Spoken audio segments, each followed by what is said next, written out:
Muitos anos se passaram desde o dia em que o apóstolo João compartilhou um café da manhã com peixe ou peixes na margem do mar da Galileia com Jesus Cristo. João havia sido um discípulo de Jesus antes de sua morte e sua morte em Jerusalém, do Senhor Jesus, onde foi crucificado, melhor dizendo, fora das portas de Jerusalém. Ele tinha visto o Senhor em várias ocasiões após sua ressurreição. Ele foi um dos 12 apóstolos. Agora, no crepúsculo de sua vida, banido pelo imperador romano para a ilha de Patmos, João recebe outra visão do Cristo Jesus vivo. O Senhor Jesus Cristo disse para o apóstolo João: "Estou vivo para sempre." Apocalipse capítulo 1, versículo 18. Essas 5 palavras capturam a singularidade do cristianismo e da mensagem do Evangelho. O mundo está cheio de religiões. Alguns, como o Espiritismo, o Islamismo e o Budismo, têm bilhões de seguidores. Alguns têm apenas alguns devotos, mas todas as religiões do mundo, em sua essência, tratam do que o homem pode fazer para ganhar o favor de Deus e, desta forma, merecer a salvação de Deus. Eles ou elas são baseadas nos escritos de homens mortos e sepultados há muito tempo. O cristianismo, em contrapartida de todas as religiões do mundo, é sobre o que Deus fez por nós através da morte e ressurreição de seu Filho, Jesus Cristo. O cristianismo é baseado em um Salvador vivo. As palavras do Senhor Jesus ao apóstolo João, "Estou vivo para sempre", devem nos surpreender e nos deixar maravilhados. A ressurreição não é normal nos assuntos humanos. Toda a humanidade está sob uma sentença de morte. Cemitérios estão cheios em todas as cidades. A morte, que é o resultado do pecado, é o salário do pecado, a morte física e depois a morte eterna, está ao nosso redor. A Bíblia deixa claro que o salário do pecado é a morte. Romanos capítulo 6, versículo 23.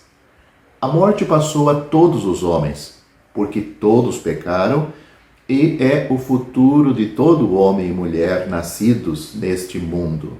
Assim o apóstolo Paulo afirma em Romanos também, capítulo 12, aliás, capítulo 5, versículo 12.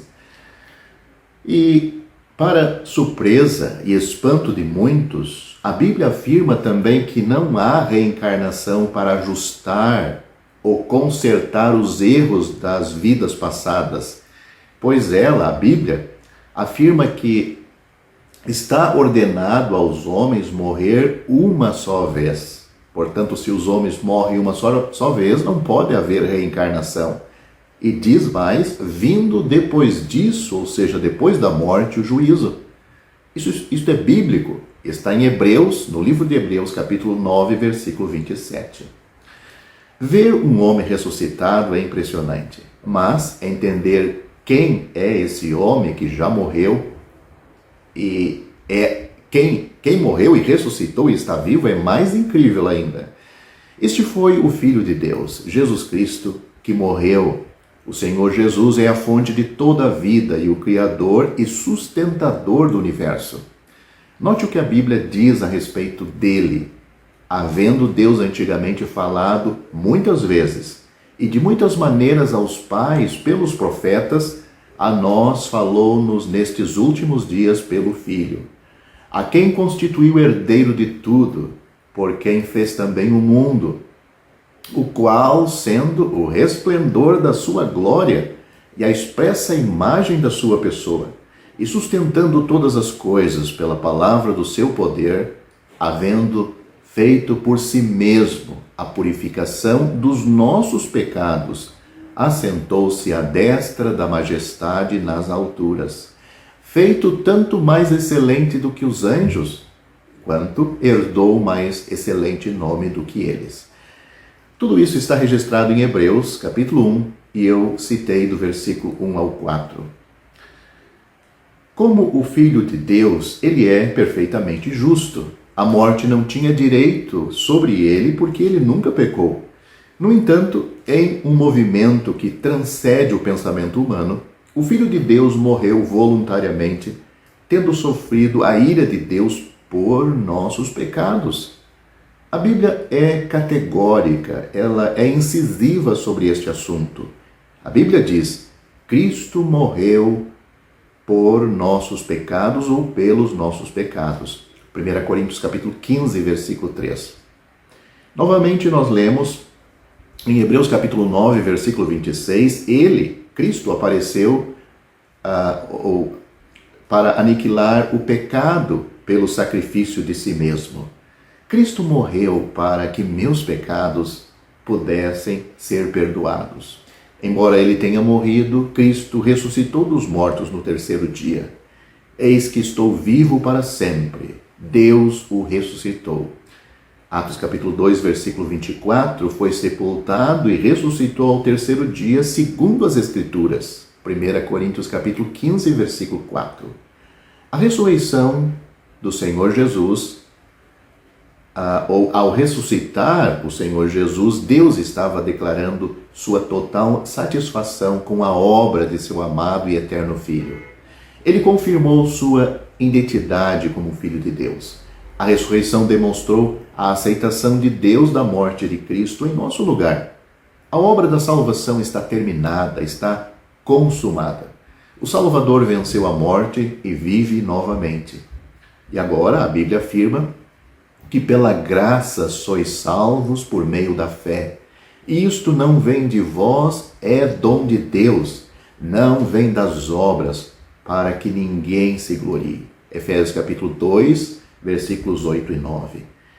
Cristo está vivo e para sempre. A morte do Senhor Jesus proporcionou redenção eterna. A obra de Cristo nunca se tornará obsoleta, perderá sua eficácia ou deixará de satisfazer a justiça de Deus. O sacrifício de Cristo nunca precisará ser repetido. É uma obra conclusiva, é uma obra completa, é uma obra eterna. Porque também Cristo padeceu uma vez, uma única vez, pelos pecados, o justo pelos injustos, para levar-nos a Deus. Isto afirma o apóstolo Pedro, em 1 Pedro capítulo 3, versículo 18, o apóstolo João foi chamado a contemplar esse homem ressuscitado, vivo e glorificado no céu. Você também deve responder ao chamado dele pela fé, pois ele disse: vinde a mim todos os que estáis cansados e oprimidos, e eu vos aliviarei. Tomai sobre vós o meu jugo e aprendei de mim, que sou manso e humilde de coração, e encontrareis descanso para as vossas almas, porque o meu jugo é suave e o meu fardo é leve. Mateus capítulo 11, versículos 28 a 30. A ressurreição do Senhor Jesus é uma garantia que você o encontrará um dia, seja como seu salvador pessoal aqui, durante a sua vida na terra, o vai encontrar pela fé, vai receber ele, ou como seu juiz no grande trono branco no juízo final. O cristianismo tem uma mensagem que é sobre o seu relacionamento íntimo e pessoal com um Salvador que morreu, mas está vivo para todo sempre. Coloque sua confiança nele e seus pecados serão perdoados para sempre. Um sentimento de responsabilidade moral leva muitos a desejarem viver uma vida melhor, não importa qual sua crença religiosa. Muitos que negam a Bíblia têm um desejo inato de ser pessoas melhores. Por isso eles deixam alguns dos seus hábitos indesejáveis e conseguem, até certo ponto, melhorar o seu comportamento. Qualquer pessoa pode mudar de vida e renunciar a alguns pecados aqui e ali durante a vida. Isso não requer a ajuda de Deus, mas isto não transforma o pecador numa pessoa melhor. Não importa quanto as pessoas tentam reformar o seu caráter, isso não é a salvação de Deus. O apóstolo Pedro disse que fora de Cristo não há salvação. Ele afirmou de uma maneira muito categórica: e em nenhum outro há salvação, porque também debaixo do céu nenhum outro nome há dado entre os homens pelo qual devamos ser salvos. Isso está registrado em Atos, no livro de Atos dos Apóstolos, capítulo 4, versículo 12. Com este testemunho inflexível, todos os outros escritores do Novo Testamento concordam e o fazem de maneiras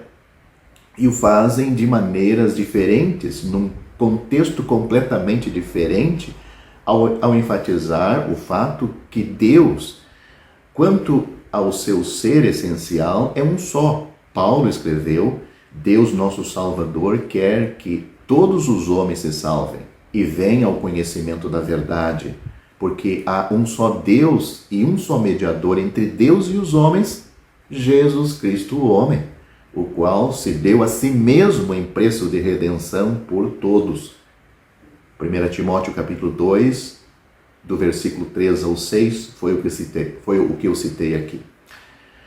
Mas não precisamos ir além da palavra do próprio Senhor Jesus para confirmar este fato. Ele mesmo disse: eu sou o caminho, a verdade e a vida. Ninguém vem ao Pai senão por mim. João capítulo 14, versículo 6. Somente alguém sofrendo de um falso sentimento de grandeza faria tal reivindicação se ela não fosse verdadeira. Mas o que os quase 40 autores dos vários livros da Bíblia fazem é confirmar esta reivindicação de várias maneiras, e o fazem sem uma única voz discordante. Cristo pode salvar perfeitamente o pecador arrependido dos seus pecados, que crê nele como seu Salvador pessoal. Para você se perder e ir para o inferno e depois o lago de fogo, basta você ficar como está, não precisa fazer mais nada, pois a Bíblia diz de uma maneira clara, e foi o próprio Senhor Jesus que disse que Deus enviou seu Filho ao mundo, não para que condenasse o mundo, mas para que o mundo fosse salvo por ele. Quem crê nele não é condenado, mas quem não crê já está condenado, porquanto não crê no nome do unigênito Filho de Deus. Essas palavras estão registradas em João capítulo 3, versículos 17 e 18. Ao findar o labor desta vida, quando a morte ao teu lado chegar, que destino há de ter a tua alma? Qual será no futuro o teu lar?